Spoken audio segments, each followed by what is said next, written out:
Tonight on UCentral News. Happening at this hour, former President Donald Trump and his oldest sons are in court today facing charges of fraud. What it means for the former president.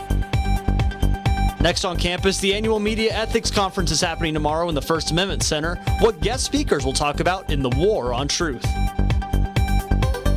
And finally, hear about a program that caters to UCO students of all backgrounds. All of this and more happening now on UCentral News.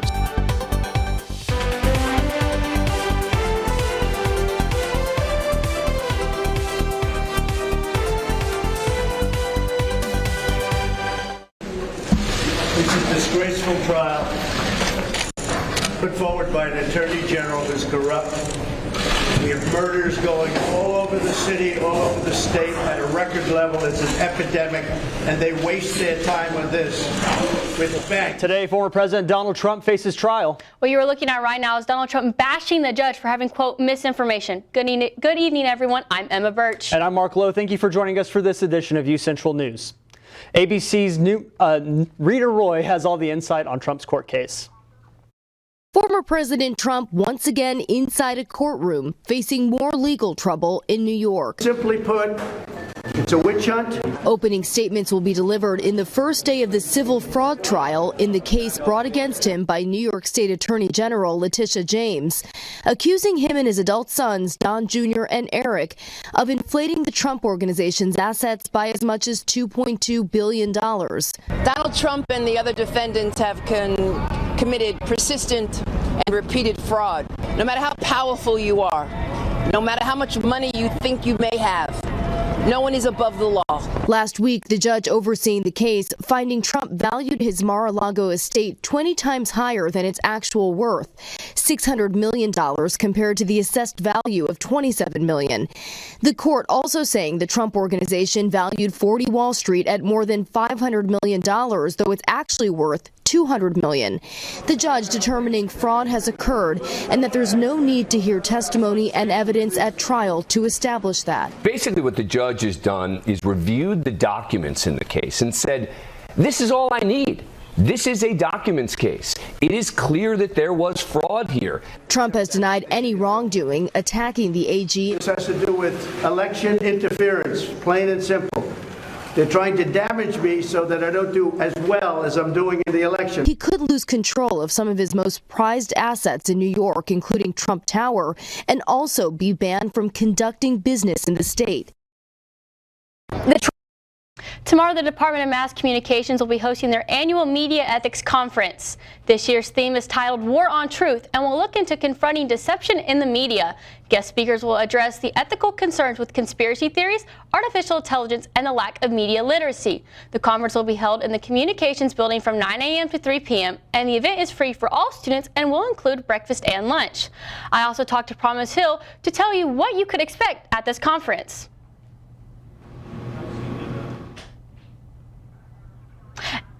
And due to this ethics conference, we will not have a regular show up at 4:30, but we'll also give updates on our Facebook page. So if you aren't able to make it to the conference, you can watch the full live stream at UCO Media Ethics Conference on Facebook and watch our live updates on UCentral Media on Facebook.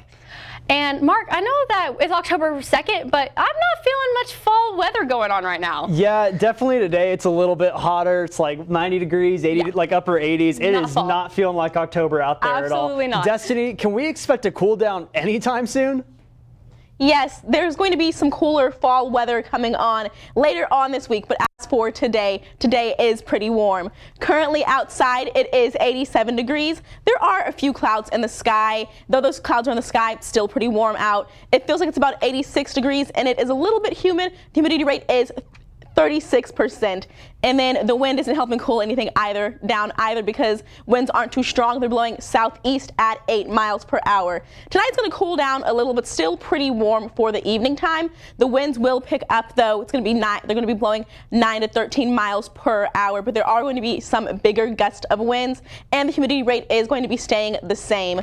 So like they said, it isn't really feeling like that fall weather, that October weather, but we will be getting there later on this week. That's all I have for now. Back to you guys at the desk. Thank you for that, Destiny. And National Hispanic Heritage Month is among us, and Oklahoman community leaders have ensured no day is wasted in the celebrations.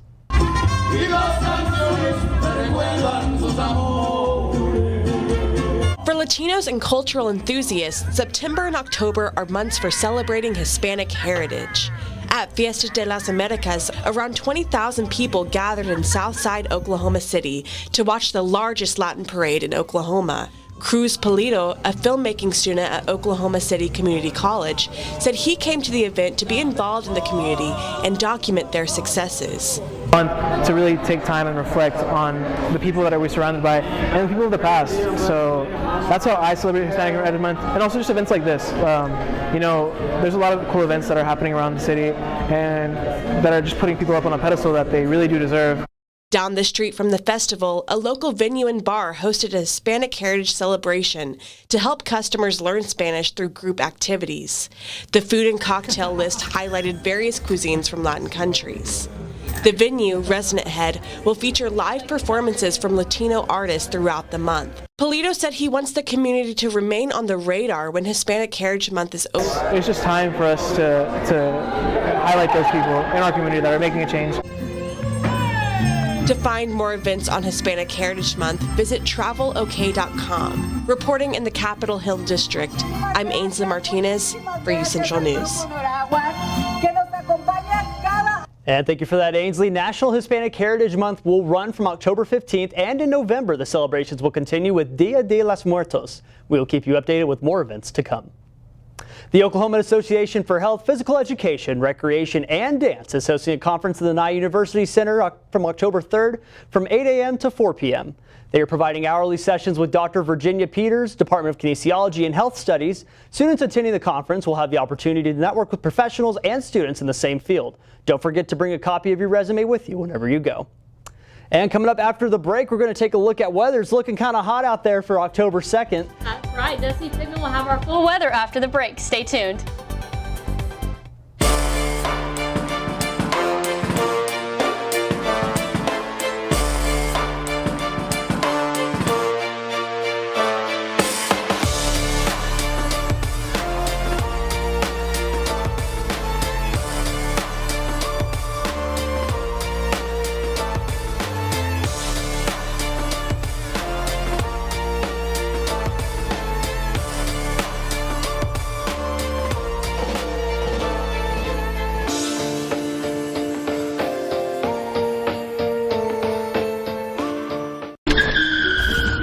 Back and change it all. I would. I think I'm gonna miss you the most. I'm sorry. I'm so sorry. I'm so sorry. Maybe it's just the little moments. If I could go back and change it all, if I could go back, I would. But I can't.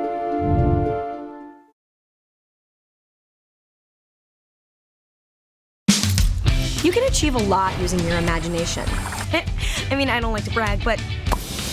Wait, who's that? And why is she all over these achievement awards? But with STEM, the sky's the limit. Shaboom! Use STEM to envision... Okay, I'm seeing it. Yeah. Invent... Got any ideas? I've got a few, actually. And create a better world. Told you she's super smart. If she can STEM, so can you. Find out more at She Can STEM. In the land of wonder and awe, you won't believe you see what you saw. Where there's something to do for young and for old, where stories are written and then they're retold. Visit travelok.com today. Come see for yourself and come out to play.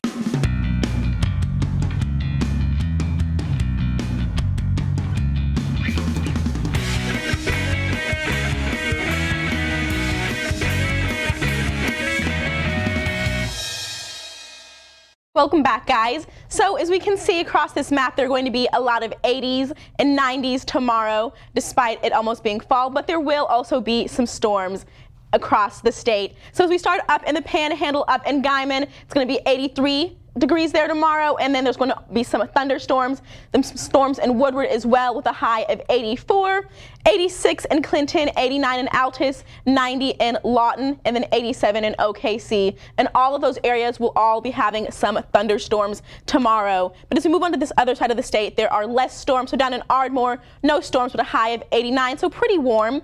88 up in McAllister, and then 89 in Idabel. and then as we move up to Tulsa, 87, and then as we get back over to the other side, 87 in Ponca City, but there will also be some thunderstorms. And then up in Miami, 85 degrees and no storms. So this is going to be our 7-day forecast. So you can see it's going to be cooling down slowly, and there are going to be some storms. So starting with today was a nice warm day, high of 89. As we move on tomorrow there's going to be some thunderstorms, but then 20% chance of those. But then there will also be some sun later on in the day. And then on Wednesday, there's an 80% chance of those thunderstorms.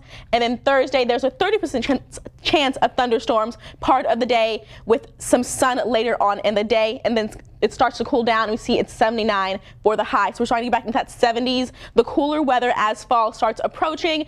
And let's move on to this weekend. This weekend's going to be pretty cool. Friday, the high is 71, so one of the coldest days we've seen in a while for a high, but it is going to be sunny. 67 on Saturday for the high. And then it's going to be sunny, and then Sunday it's going to be some clouds in the sky and 73 degrees. I know that I'm excited this fall weather is starting to come back. I love cold. I love the colder, cooler weather, so I can dress in sweaters and everything. How are you guys feeling about that, Mark and Emma? I am super excited. I'm really liking your forecast right now. I'm ready for my leggings and sweatshirts and soup season. So these temperatures, I'm not going to complain. For sure. Yeah. I am definitely looking forward to that. Best weather report I've seen in a while. My friends and I have been talking from back home in Lawton that they need rain. It's been an unseasonably hot fall so far, so relief is coming your way, guys, for sure. Look out for it. Coming up, the use of AI is shaking up Hollywood once again. Plus, Taylor Swift makes some noise in the world of football. CJ Craig has your social media update right after the break. Stay with us. I was raised to believe in the power of possibility, to always move forward but never forget where I came from, to value hard work, ingenuity, and hospitality. On one hand, my people are rough and rugged. On the other, refined and elegant. They taught me how to love beautiful things and cherish my past, to seek out adventure, eat well, and to have a good time. So I keep their traditions alive every place I go. They call me Oklahoma City, but you can call me the modern frontier.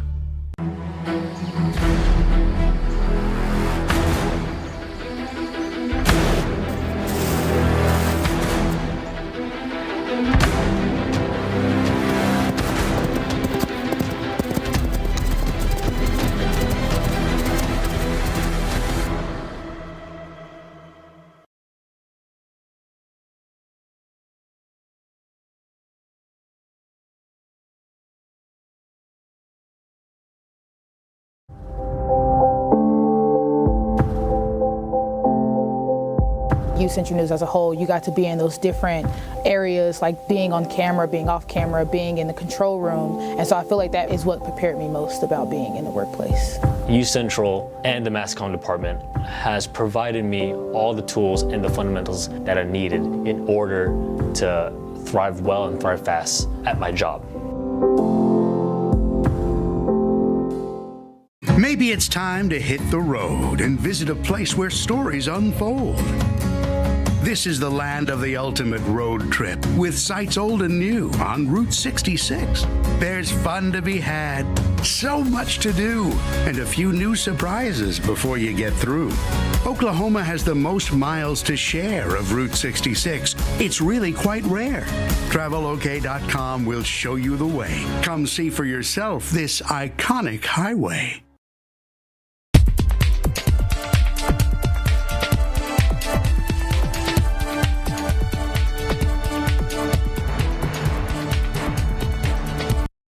Welcome back, Broncos, to your social media update. My name is CJ Craig, and we're going to be diving into the world of social media. Let's get right into it.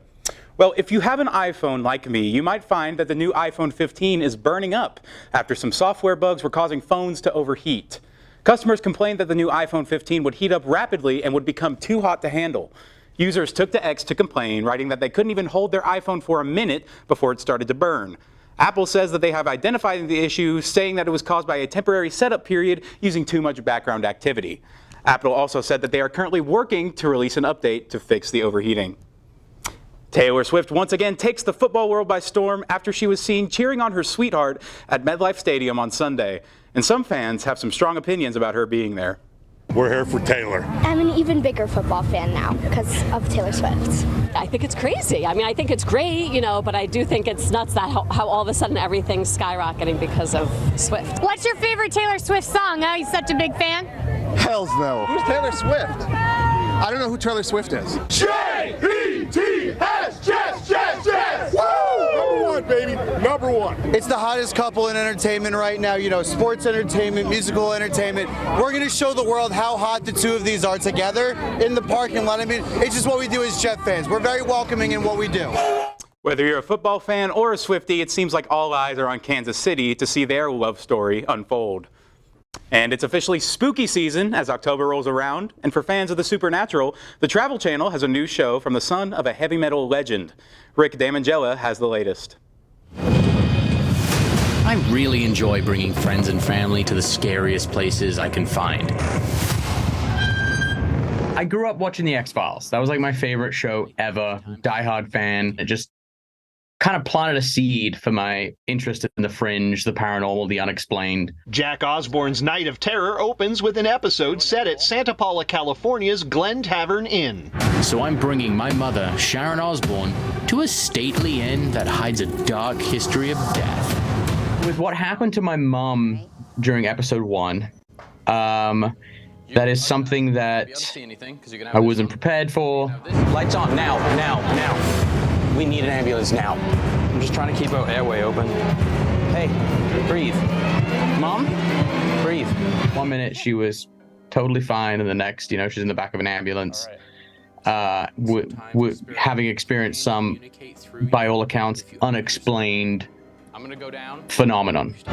Everything you shouldn't do in a horror movie, we're about to do. I can earnestly say with a hand, you hand me any holy manuscript, I'll put my hand on it.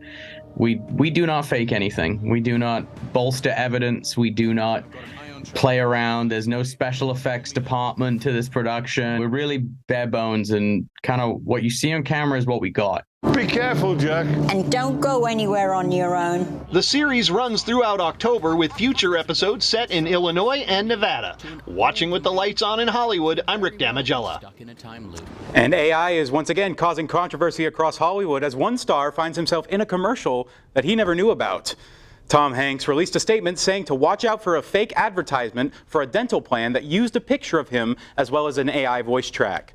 The use of AI is a major talking point in Hollywood right now, with actors claiming that their intellectual property rights are being violated. Hanks says that the industry is currently at a crossroads and that the system needs to change to benefit the content creators instead of the studios. Parts of the U.S. are in for a light show as an annular eclipse of the sun takes place in just a few weeks. Parts of the West Coast will be able to see a visible ring of fire when the moon almost fully covers the sun on October 14th. The eclipse is expected to happen in the morning around 10 a.m. Central Time and will end around noon. Although Oklahomans won't have a 100% view of the eclipse, they will still be able to see parts of it. NASA will also host a live stream of the event where you can see the Ring of Fire happening live. And you guys, the Ring of Fire, it's just something that comes around maybe once in a decade. It's a pretty big event, and so lucky that it's so close to home that we have a chance to see that. Yeah, it's definitely something to look forward to. I personally feel kind of inclined to make a Johnny Cash reference on that, but it'll still be really cool to witness. Absolutely. Lately, when I'm up in my hometown in Ponca, we've been having some very large moons and like very fall colors, so it's been really cool to see. It's kind of interesting to see how like the eclipse and stuff, and hopefully I can go on NASA's live stream and see it go down, because it's not happening here, but that's okay. We can still see it somewhere else. Coming up in a game down to the wire, as UCO's football team took on Missouri Southern, UCentral sports team got all the info on what went down. And UCO's volleyball and women's soccer were in action twice over the weekend. Also, the Oklahoma City Thunder had their media day today. We have all the details on what to expect from this Thunder season. With Ray Robinson, stay with us.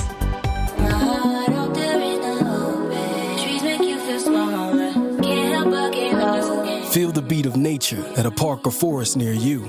Find a forest and music inspired by nature at discovertheforest.org.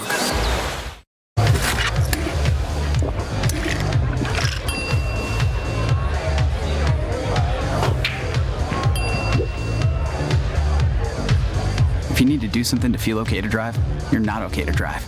Don't drive buzzed.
Welcome to UCentral Sports. I'm Ray Robinson, and here is your Monday Sports Update.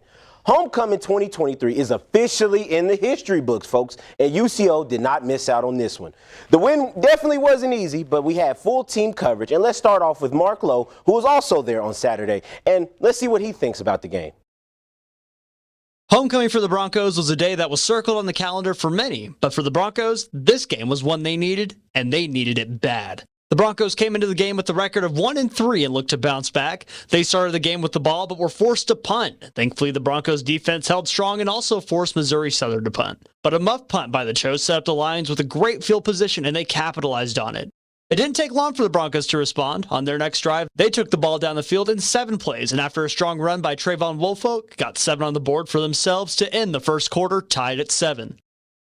UCO took the lead in the second quarter after a field goal, but Missouri Southern came roaring back, scoring a touchdown and a field goal before the half to make it 17-10. It was a slower third quarter, but eventually Trayvon Woolfolk, who now has 4 games this season with 100 rushing yards, scored his second touchdown of the day to tie the game midway through the third. Missouri Southern answered their next drive as they punched another one in to take the 24-17 lead over the Chos. UCO found their rhythm fast, going 4 plays for 70 yards and a touchdown to Terrell Davis on a 37-yard bomb to tie the game at 24-all. The Chos defense stepped up and got a stop, which gave the ball back to the Broncos to end the third quarter.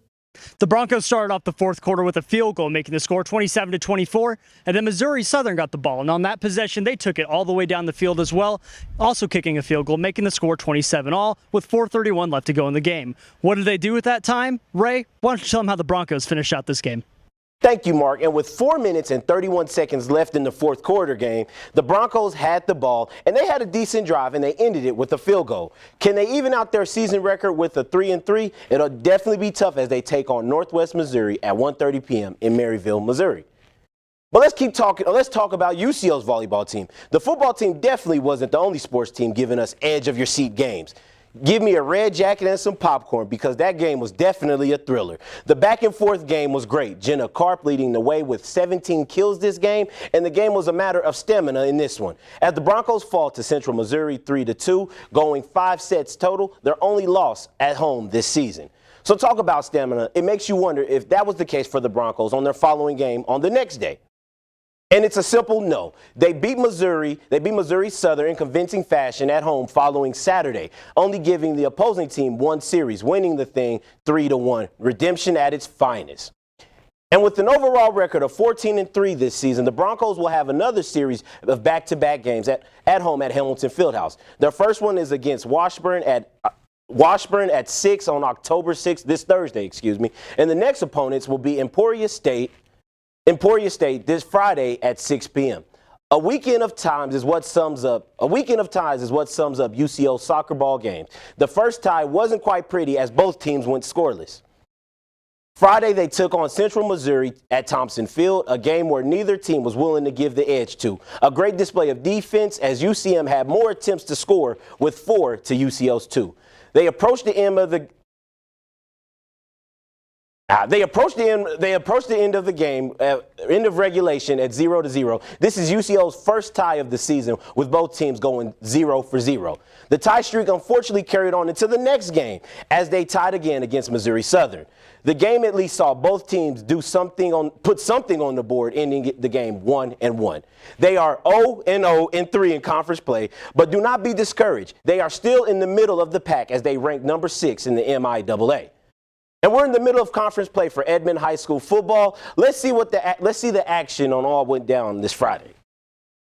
Edmond Bedlam once again as Santa Fe beat Edmond North in convincing fashion. A tight game as Edmond Memorial lost to Norman High.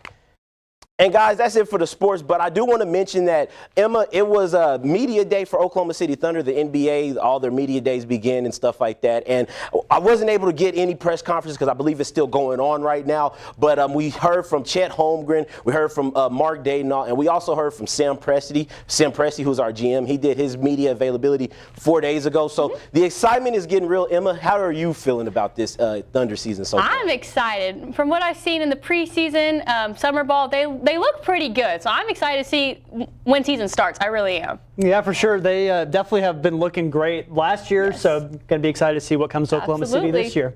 Coming up, Sam Kozlowski investigated the TRIO program and how it is essential to international students. And Destiny Pittman has our last look at weather when we come back.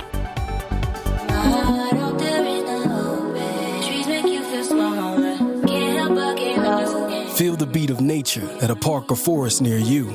Find a forest and music inspired by nature at discovertheforest.org.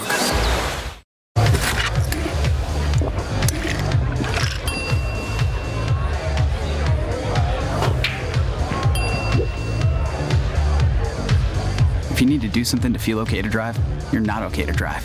Don't drive buzzed.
Welcome back. Are you an international student that needs financial help? Then TRIO program is for you. UCentral Sam Kozlowski has the insight on the full program. Hidden behind ancient artifacts encased in glass, UCO's TRIO program helps a wide array of both young and old students in the state. TRIO is a federally funded program by the United States Department of Education. There are a total of 8 TRIO programs, and 7 of them serve students. On the second and third floor of the library, UCO Student Support Services and TRIO program provide financial help, education in math and sciences, and career advice for all students, including those with low income, first generation, teachers, students with disabilities, and veterans. TRIO's La Meta project serves students who come from non-English speaking households as well. We have a phrase, we say TRIO works. They have a little bit of a journey, but they make it, but without the help of TRIO, some of these students would have just fell through the crack. If you need counseling, financial aid, or anything else, stop by Student Support Services in the library and they'll find the right fit for you. Reporting from Edmond, Sam Kozlowski, UCentral News. That sounds like a really great program to even learn about. So if anyone wants to look at UCO's website and find out. Well, that's all the time we have for today. I'm Emma Birch. And I'm Mark Lowe. Thank you so much for joining us for this edition of UCentral News. Have a good night.